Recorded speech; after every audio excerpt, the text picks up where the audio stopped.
Hide and Go Peek, a Creature Camper's Groundhog Day story.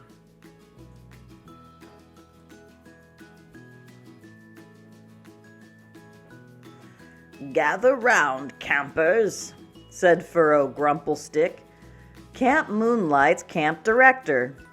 The gnome stood atop a tall stump, waving everyone forward. "Today is a very special day." Hazel bounded forward, leaping between Norm's long legs and up and over Oliver's head. Jackalopes love to run and jump, and Hazel was no exception.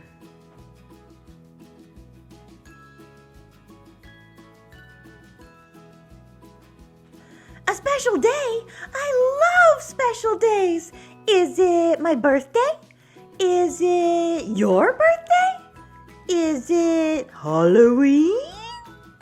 Is it Wednesday? I love Wednesdays." "It's Groundhog Day," said Grumplestick, tugging at his beard. "And our newest camp counselor, Mr. Snoop—" "Please, call me Barnaby," said the reformed cryptid collector. "Barnaby," continued Grumplestick, "is going to lead the festivities.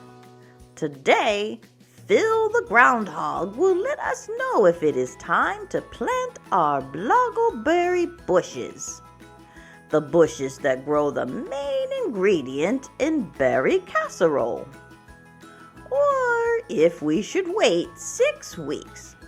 Take it away, Barnaby."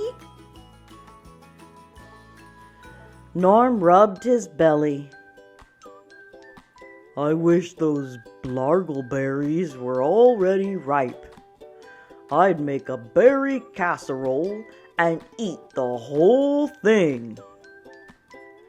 Norm was a Bigfoot with an equally big appetite, and he smiled at the thought of his favorite food.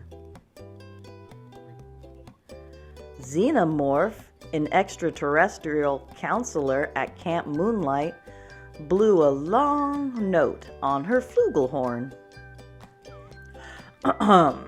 "Yes, well, I'll get right to it," Barnaby said. "Planting bloggleberry bushes is a delicate matter. If we plant them too early, they'll freeze." The campers gasped. "If we plant them too late," Barnaby continued, "the fruit won't be ripe in time for summer picnics." The campers gasped even louder. "But worry not," said Barnaby. "We have a way of finding out exactly when we should plant our berries. It is a long-standing tradition that if Phil sees his shadow on Groundhog Day and is frightened back into his den, then we will have 6 more weeks of winter." "And 6 more weeks of waiting to plant our bloggleberry bushes," grumbled Grumplestick. He loved berry casserole almost as much as Norm did. Almost.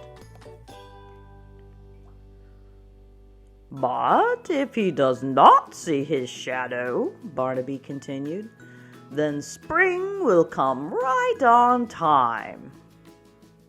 "And so will the berry casserole," said Grumplestick. "Come on, Phil," said Norm. "Don't let me down." Wisp took a deep breath and fluttered his wings as hard as he could. He was rather small, like most fairies, and he wanted to get up on Norm's shoulder to get a better view of Phil and his den. I don't see anything," Wisp said from his perch. Oh, not to worry, said Barnaby. We just have to wait for him to emerge from his den. Any minute now. Come on, Phil! It's cold out here! Oliver was Camp Moonlight's only human camper. He didn't have fur like Norm, or a ton of energy like Hazel, or wings to wrap around himself like Wisp. The campers waited. They watched. They held their breath, and then a nose emerged from the hole in the ground. The nose was followed by whiskers. The whiskers were followed by a furry little head. And then a plump brown groundhog popped out of his den. Phil looked around, sniffed, and then plopped down and chewed on a blade of grass. About time, said Grumplestick. There, no Shadow, no running back into his den, no more winter. The campers clapped and cheered, and Xena blew another long note on her flugelhorn. Berry casserole, here we come, Norm said while reaching down to high-five Oliver. That's when Oliver noticed that something was missing. It's no wonder Phil didn't see his shadow, Oliver said. He doesn't have one. None of us do. Look! The campers looked at the ground, looked to see where the sun was, and looked again for their shadows. Oliver was right. No one had a shadow. Not Phil, not Barnaby, not Grumplestick, or Xena. None of the campers had one either. Not even Norm, whose Bigfoot-sized shadow usually stretched over everyone else. The trees had shadows. The bushes had shadows. But the campers and counselors did not.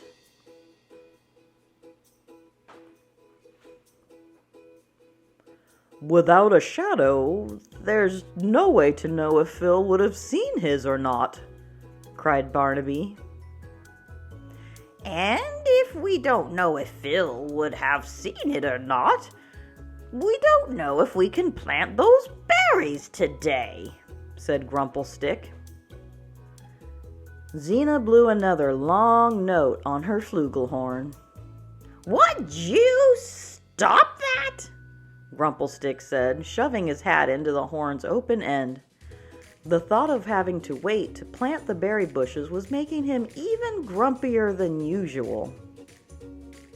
He wasn't the only one who didn't want to wait a second longer for berry casserole. Norm turned to Wisp, Oliver, and Hazel. Come on, he said. We have to find the shadows. It's the only way we'll know for sure if it's time to plant those blargleberry bushes. Let's ask Shammy if he knows where the shadows are, Oliver said. Maybe we'll get lucky and he can lead us right to them.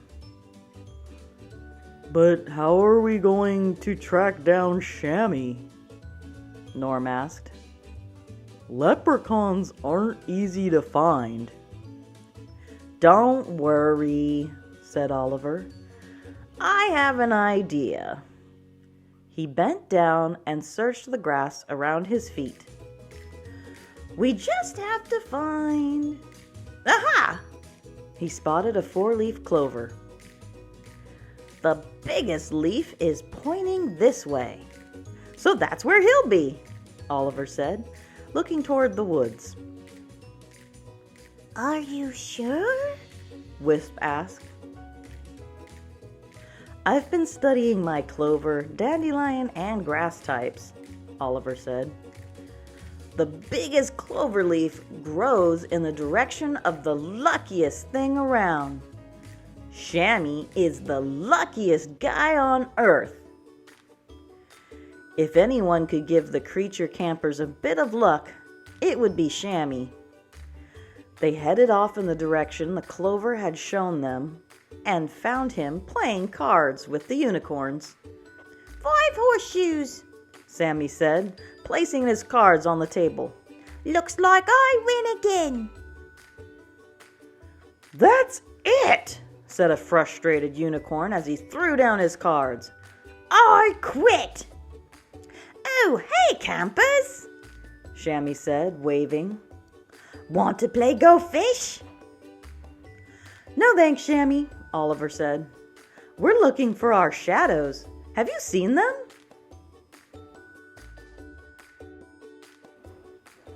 Come to think of it, Shammy said, I have.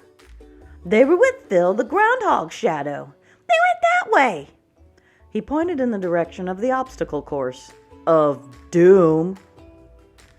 Oh no, that place again? Wisp said. The campers had had a very challenging time there the previous summer. I'll bet we can spot them from the top of the wall, Norm said. This time, the campers did not have to worry about beating a clock. But once they climbed the wall, all they could see were the tops of the trees. The resident, very rare red-billed flying porcupine snake sat in her nest with her babies. She was much friendlier now that she knew the campers weren't a danger to her babies. She hissed at the campers, which Barnaby had told them was her way of saying hello. Hi, Mabel, said Wisp. As it turned out, that was the porcupine snake's name. We're looking for our shadows. Have you seen them? Mabel stretched her wings and took flight, circling just above their heads.